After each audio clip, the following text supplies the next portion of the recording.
Student, আজকে তোমাদের chemical kinetics পড়াবো। বিজ্ঞানের যে শাখায় রাসায়নিক বিক্রিয়ার গতিবেগ, তার কলাকৌশল এবং বিক্রিয়ার অন্যান্য প্রভাবকের ভূমিকা নিয়ে আলোচনা করা হয় তাকে বলা হচ্ছে কেমিক্যাল কাইনেটিক্স বা রাসায়নিক গতিবিদ্যা। আমরা যে কোনো রাসায়নিক বিক্রিয়া আলোচনার ক্ষেত্রে 5টা কোশ্চেনের সম্মুখীন হই।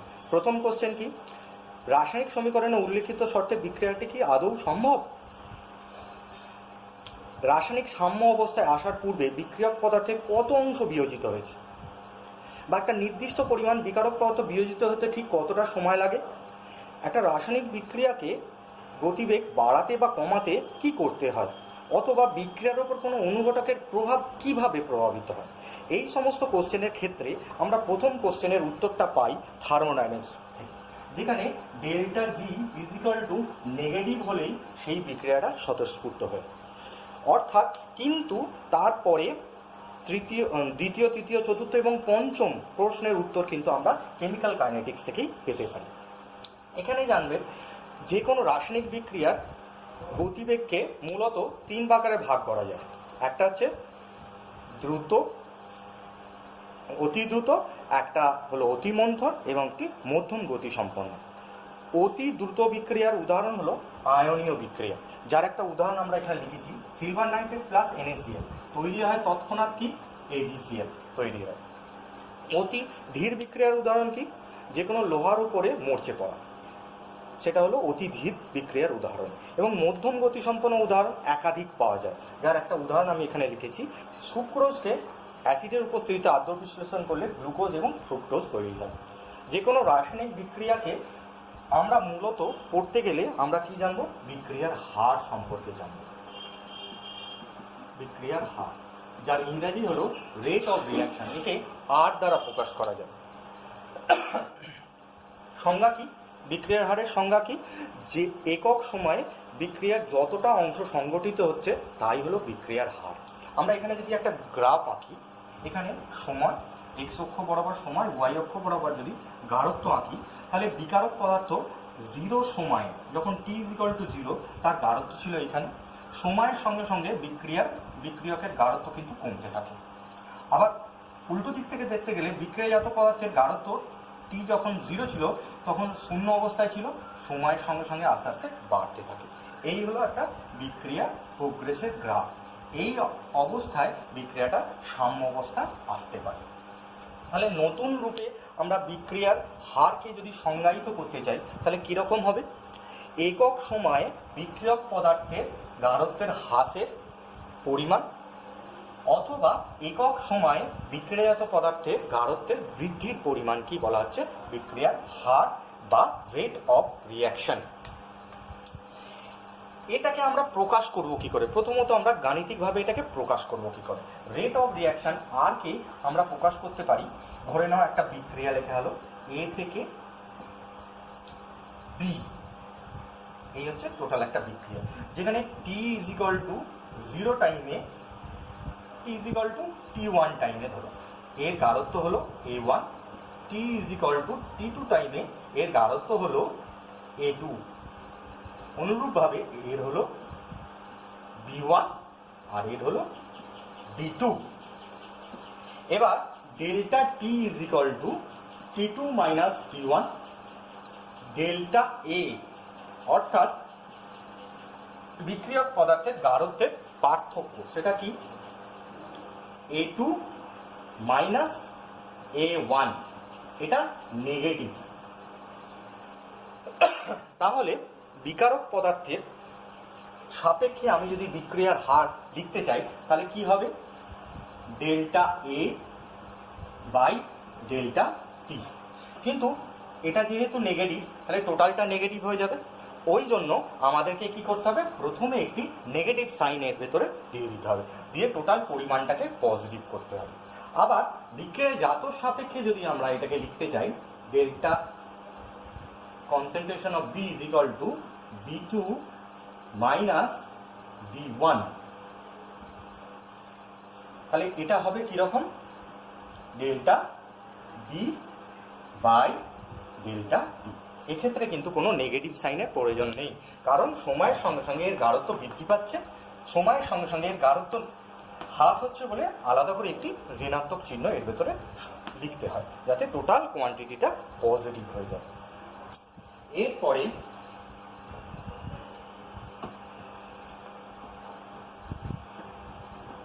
আমরা যাব বিক্রিয়ার হারে। বিক্রিয়ার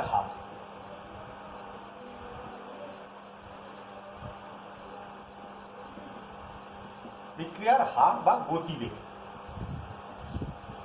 গতিবেগকে আমরা দুটো ভাগে ভাগ করতে পারি, একটা হচ্ছে অ্যাভারেজ আর একটা হচ্ছে ইনস্ট্যান্টেনিয়াস।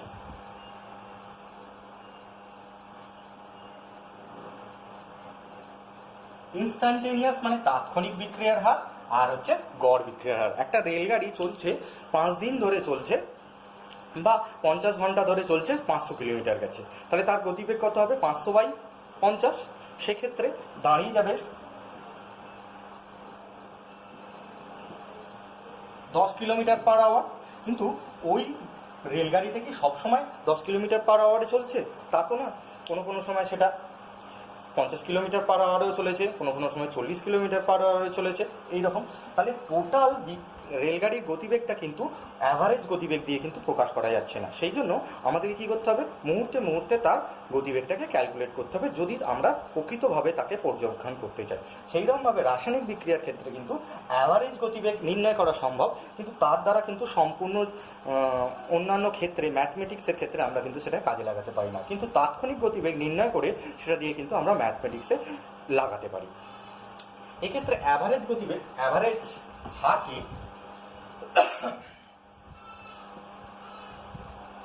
আমরা কিরম ভাবে প্রকাশ করি? অ্যাভারেজ হারকে কিরম ভাবে প্রকাশ করবি?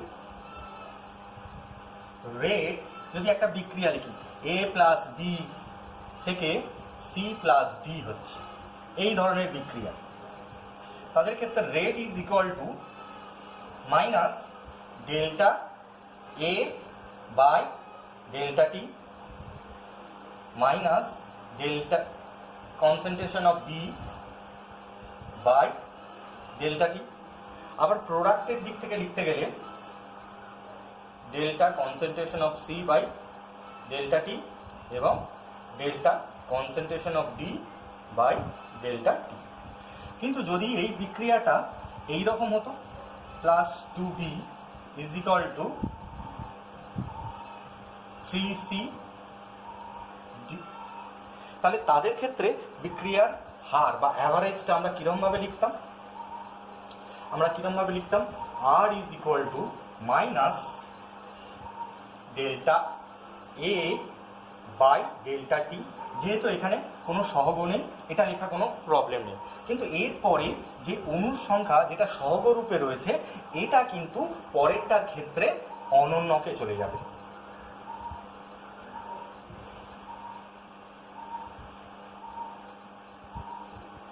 অনুরূপভাবে প্রোডাক্টের ক্ষেত্রেও তাই।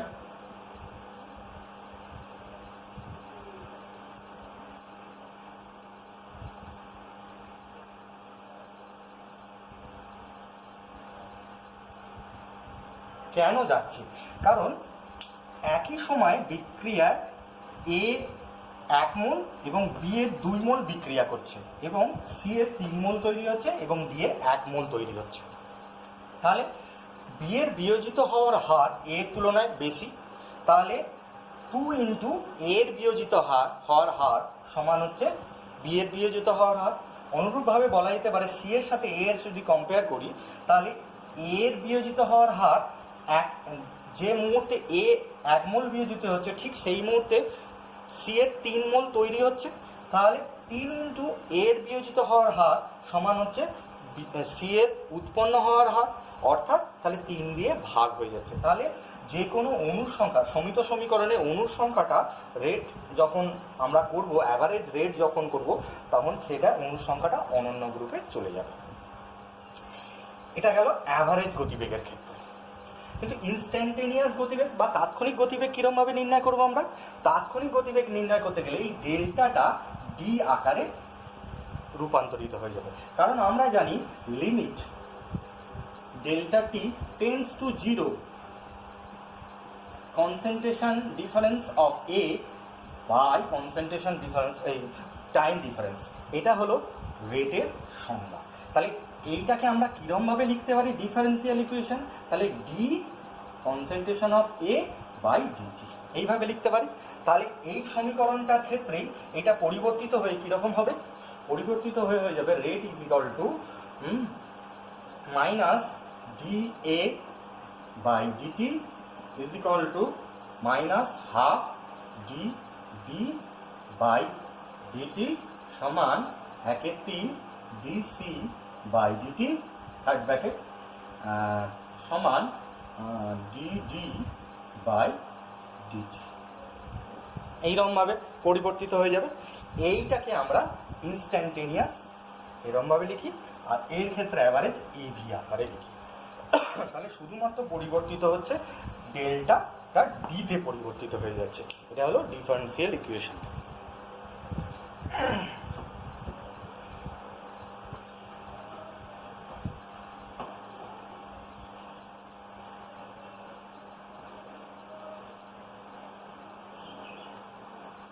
এরপরে আমরা পড়ব বিক্রিয়ার প্রভাবক।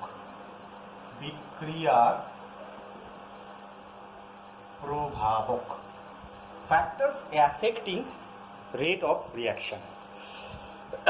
মূলত কি?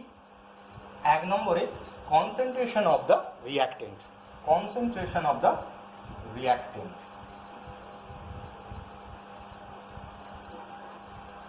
2 নম্বরে রয়েছে বিকারকের প্রকৃতি। 3 নম্বরে রয়েছে বিকারকের পৃষ্ঠতলের ক্ষেত্রফল। 4 নম্বরে রয়েছে উষ্ণতা। 5 নম্বরে রয়েছে ক্যাটালিস্ট এবং 6 নম্বরে রয়েছে আলোক রশ্মি। তাহলে আমাদের মূলত কনসেন্ট্রেশন অফ দি রিয়াক্টেন্ট কীরকমভাবে বিক্রিয়ার হারকে প্রভাবিত করে সেইটা নিয়ে পড়াশোনা করব। কনসেন্ট্রেশনকে আমরা কি করি? থার্ড ব্র্যাকেট দিয়ে দিই, তাই তো? এটা পড়তে গেলে আমাদের ভর ক্রিয়ার সূত্রটা পড়তে হবে। Law of mass action. Law of mass অ্যাকশনে কি বলছে? ল অফ মাস অ্যাকশনে বলছে কোনো নির্দিষ্ট উষ্ণতায় কোনো নির্দিষ্ট মুহূর্তে সমিত সমীকরণে বিক্রিয়ারকের অণুর সংখ্যার ঘাতে উন্নীত ওই মুহূর্তে বিক্রিয়ক পদার্থের সক্রিয় ভরের সমানুপাতিক। অর্থাৎ কি? কোনো একটা বিক্রিয়ার হার আর ইজ ইকুয়াল টু, যদি একটা বিক্রিয়া আমি লিখি এ থেকে প্রোডাক্ট হচ্ছে, তাহলে আর ইজ ইকুয়াল টু, আর কার সঙ্গে? আর হচ্ছে রিয়াক্টেন্টের সক্রিয় ভর, তার এটা যদি 2 অণু কাজে লাগতো তাহলে তার অণুর সংখ্যাকে ঘাতে উন্নীত করে তার সঙ্গে সমানুপাতিক।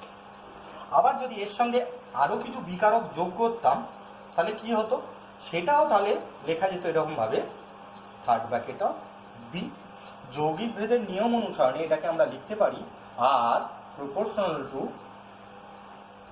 এ square A to the power 2 আর ডি। এটাকে আমরা লিখতে পারি r is equal to k into A concentration of A to the power 2 D. এটাকে বলা হচ্ছে হার ধ্রুবক।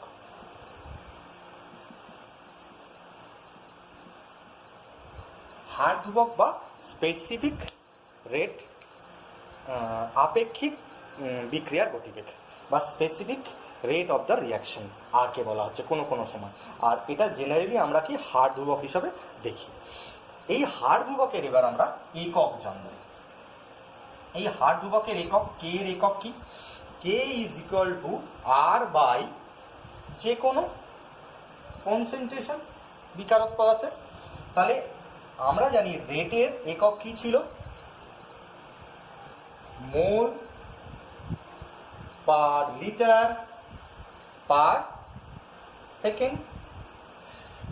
নিচে তাহলে আসছে মোল পার লিটার। তাহলে তাদের ক্ষেত্রে যদি এটা যদি 1 থাকে, কিরকম ভাবে এটা প্রভাবিত হচ্ছে তার উপরে নির্ভর করছে। হ্যাঁ, অর্থাৎ যদি এটা 1 থাকে তাহলে হবে সেকেন্ড ইনভার্স, অর্থাৎ যদি ক্রম, এখানে পড়তে গেলে আমাদেরকে ক্রম সম্পর্কে জানতে হবে। তাহলে এইটা যাওয়ার আগে আমরা ক্রম সম্পর্কে আমরা জানি। ক্রম কি? ক্রম হলো যখন রেট ইকুয়েশন আমরা লিখব, সেই রেট ইকুয়েশনে উপরের যে ঘাতগুলো রয়েছে তাদের সমষ্টিকে বলা হচ্ছে তার ক্রম। এখানে মনে রাখতে হবে আমরা যে রেট ল থেকে যে সমীকরণটা পাই সেই সমীকরণটাই যে সবসময় ঠিক হবে তা কিন্তু নয়, কারণ মূল জিনিস হচ্ছে পরীক্ষালব্ধ সমীকরণ, পরীক্ষালব্ধ ফলাফলের থেকে আমরা যে সমীকরণটা পাবো সেটাই হচ্ছে আসলে রেট ইকুয়েশন। যেমন আমরা দেখছি 2N2O5, এটা ভেঙে 4NO2 প্লাস O2 হয়। আমরা যদি আমাদের মাস ল থেকে এর সমীকরণটা রেট ইকুয়েশনটা তৈরি করি, তাহলে R is equal two K into N2O5 2 হবে। কিন্তু পরীক্ষালব্ধ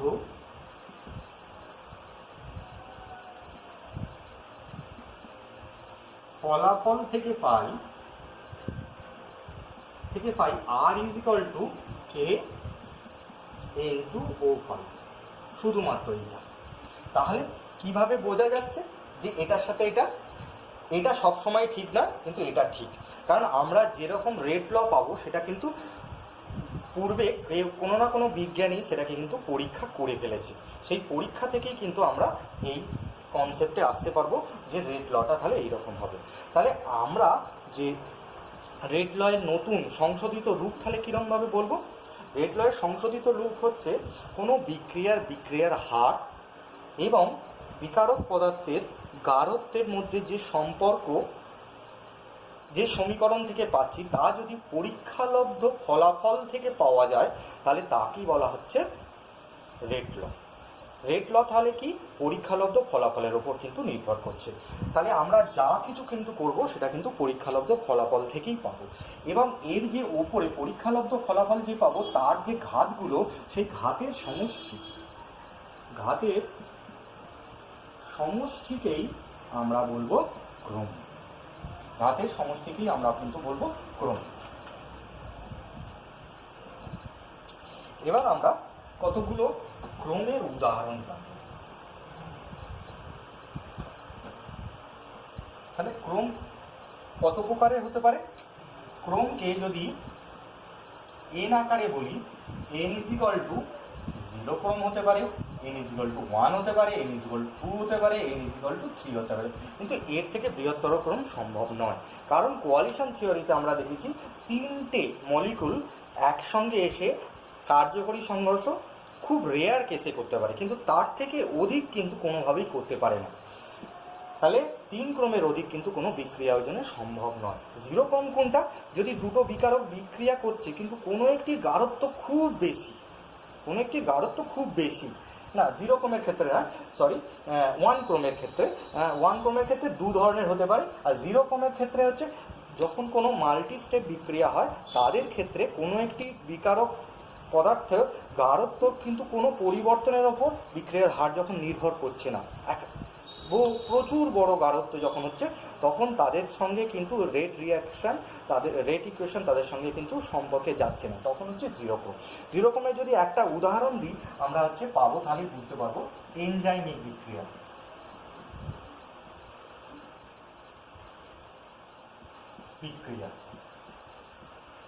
দেখো আমাদের যে এনজাইমিক কোনো বিক্রিয়ার ক্ষেত্রে সাবস্ট্রেটের পরিমাণ খুব বেশি থাকে, এনজাইমের পরিমাণ খুব কম থাকে, এবং এই ধরনের বিক্রিয়াটা হচ্ছে কি 0 ক্রমের বিক্রিয়া। 1 নম্বরের বিক্রিয়ার ক্ষেত্রে উদাহরণ হচ্ছে 2N2O5, সেখান থেকে ভেঙে 4NO2 প্লাস O2, এটা হচ্ছে 1 নম্বর ক্রমের বিক্রিয়া। 2 নম্বর ক্রমের বিক্রিয়া কি? NOCl, সেখান থেকে ভেঙে তৈরি হচ্ছে কি 2NO প্লাস Cl2, এইটা। আর 3rd ক্রমের বিক্রিয়া হচ্ছে ফসজিন প্রিপারেশন, যেখানে হচ্ছে CO প্লাস Cl2 থেকে তৈরি হচ্ছে COCl2, এটা হচ্ছে 3rd ক্রমের বিক্রিয়া উদাহরণ। আজ এখান পর্যন্তই রইল।